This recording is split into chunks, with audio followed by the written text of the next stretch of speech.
پیارے بچوں السلام علیکم۔ آج ہم پڑھنے جا رہے ہیں اردو کتاب کی ایک لیسن جس کا نام ہے نذیر احمد کی کہانی کچھ میری اور کچھ ان کی زبانی۔ یہ لکھی ہے مرزا فرحت اللہ بیگ نے۔ آج ہم اس لیسن کے سوالات کے جواب لکھیں گے۔ پہلا سوال ہے نذیر احمد کی شخصیت کے دلچسپ پہلو کو اپنے الفاظ میں لکھیے۔ جواب: نذیر احمد کا حلیہ عجیب تھا، پیٹ باہر نکلا ہوا، سر پر معمولی بال، جسم جیسے سوکھے چالوں، بری بوری، بڑا دہانہ، چھوٹی آنکھیں جو اندر دھسی ہوئی تھی، سر اور جبڑا بڑے، بلند آواز میں بولتے تھے، داڑھی بہت چھدری تھی، اپنی محنت پر فخر کرتے تھے، وہ مزاحیہ باتیں کرتے مگر اپنی عمر کا ضرور خیال رکھتے تھے۔ دوسرا سوال: نذیر احمد نے اپنے بچپن کے کن واقعات کو لطف لے کر بیان کیا ہے، بتائیے۔ جواب: نذیر احمد نے اپنے بچپن میں پنجابیوں کے کوچے کی ایک مسجد میں آ کر قیام کیا۔ وہ نہایت غریب تھے،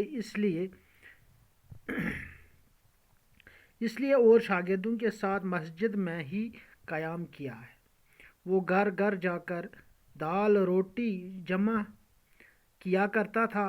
وہ اپنے ہمسایہ عبدالخالق کے گھر میں نہیں جانا چاہتا تھا کیونکہ وہاں ایک لڑکی اس سے مسالہ پسواتی تھی۔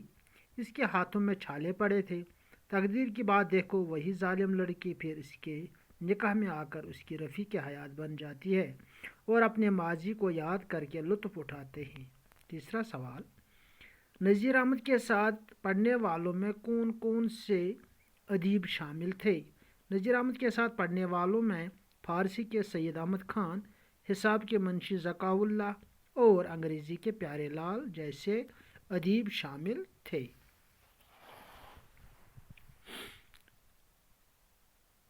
اس کے بعد ہے نذیر احمد کی کہانی کچھ میری اور کچھ ان کی زبانی کا خلاصہ لکھیے۔ جواب: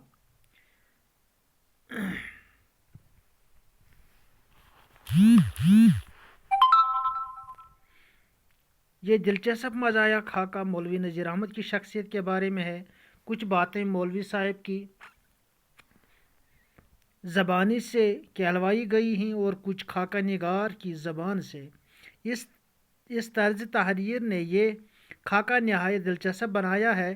مولوی صاحب کا قد اونچا، پیٹ باہر نکلا ہوا، توند باہر نکلی ہوئی،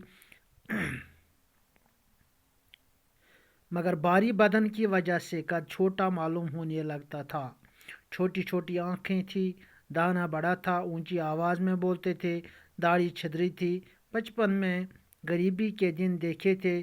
ایک مولوی صاحب کے یہاں عربی زبان پڑھی۔ صبح سویرے گھر گھر جا کر روٹیاں جمع کرنا اس کا کام تھا۔ روٹیوں کے عوض ایک ہمسایہ لڑکی اسے مسالہ پسواتی تھی۔ بعد میں وہی لڑکی اس کی بیوی بن گئی۔ منشی صدر الدین کے کالج میں داخلہ مل گیا تو مسجد کے مولوی صاحب کو چھوڑ کر کالج چلے گئے۔ اس کو کالج میں سر سید منشی ذکاء اللہ اور پیارے لال بھی زیر تعلیم تھے۔ بعد میں مولوی نذیر احمد نے کئی کتابیں لکھی مگر قرآن مجید کے اپنے ترجمے پر ان کو بڑا ناز تھا۔